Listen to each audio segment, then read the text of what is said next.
Hello everyone, JL Wasabi here. In the next few minutes, I will be teaching you how to play CyberBoss in set 14. Given that there was a huge buff to Poppy in patch 14.2, CyberBoss is expected to be played more often for sure. We will be talking about a CyberBoss focused comp instead of the popular Nitro Vega comp, since we already talked about Nitro in the previous video. When CyberBoss is active, the strongest CyberBoss unit gains health and AP while hitting more enemies with their skills. Your strongest CyberBoss depends on its star level and how many items it has equipped to it.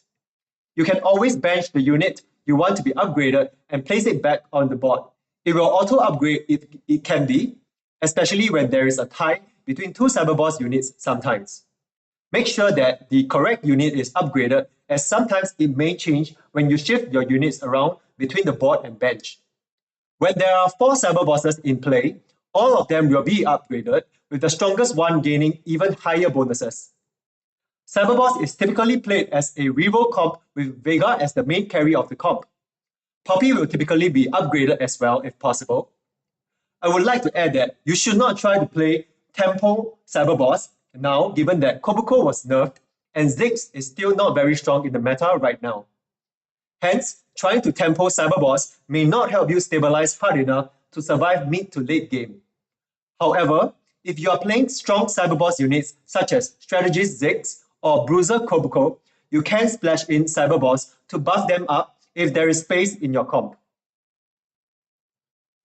So, for your early game in stage 1 and 2, you should look to play CyberBoss reroll if you are in a good spot for it, such as having a Bastion and Techie opener, especially with a Poppy and Vega start. Blue buff is a must, so we have to have a tier drop and try to lose streak for carousel priority.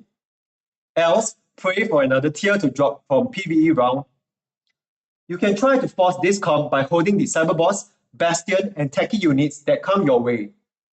Especially at early levels, an upgraded Poppy with some tank items can help you to win streak if you put it as your CyberBoss unit.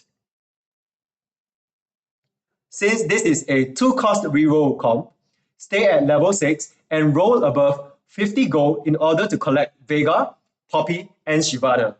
The priority is of course to 3-star Vega and Poppy, followed by Shyvana. Prioritize getting the blue buff as mentioned, as well as Nash's Tooth for your Vega. Ionic Spark is an important item for strat since your comp is mainly magic damage from the techie units. Vega will be your CyberBoss from mid-game onwards. Your Vega, Poppy, and Shyvana should be 3-star by stage 4-7 ideally. Else, you should be donkey rolling after that, which means rolling down to 0 gold every turn to find at least your 3-star units. Thereafter, go to level 8 to find Ziggs, Nico, Echo to activate higher CyberBoss and Strategist tiers. Prioritize fully itemizing your Vega and Poppy since they should be 3-star. Your third Vega item is flexible, but Rabadon's Death Cap is good since it gives damage amp. Jewel Gauntlets seem to be bugged previously, but it has since been patched in the upcoming patch 14.2, so it should work very well with the flat AP from Techie and CyberBoss. Here we will talk about the level 9 cap board, as I assume most games we will reach around level 9 and not level 10. Cap out your board with Kobuko to activate 4 CyberBoss for all the CyberBoss units to be upgraded. This is a huge spike for your board, so prioritize finding Kobuko such as from the carousel. The stat gain at 4 CyberBoss is huge, and this is further increased by the damage amp and durability granted by Strategist. Don't hesitate to transfer your tank items to Kobuko from Poppy when Kobuko is upgraded. He is still tankier as a 5-cost even after the nerfs, though he did not get any buffs to his abilities or so this patch. Any extra items should go to CyberBoss units as well, since they are all being buffed by CyberBoss trait.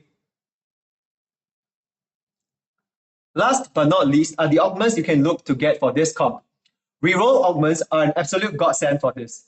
If you can get Starry Night, you can almost always force a CyberBoss reroll, since you are rolling for both 1 and 2 cost units.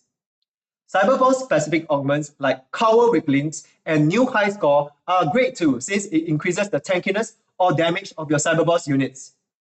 New high score in particular is good as it gives a Koboko and Ziggs as the last high score cash out, allowing you to hit 4 CyberBoss for sure. Button Mash, which is Poppy's hero augment, also allows you to have a strong damage dealing Poppy. With Poppy's recent buffs as well as the buff to this augment, you can look to itemize her as a bruiser too if you get this augment. Item augments like Pandora's items are useful as well in helping you get best in slot items for Vega since he always wants a blue buff at the very least. If you get worth the wait Vega, level for your endgame comp instead of rolling for Poppy and Shyvana since you are getting Vega 3-star for free. Keep the tempo up by slotting in high cost units early, such as what is being shown in the picture. If you get double trouble from the black market augments, you can put in 2 Poppies, 2 Vegas, 2 Shyvanas along with Koboko and Ziggs. You can drop 1 Shyvana for endgame to fit in Mordekaiser and Vigo for Bruiser and Techie. You are absolutely awesome if you have reached the end of this guide, and I hope that you have learned something from this video.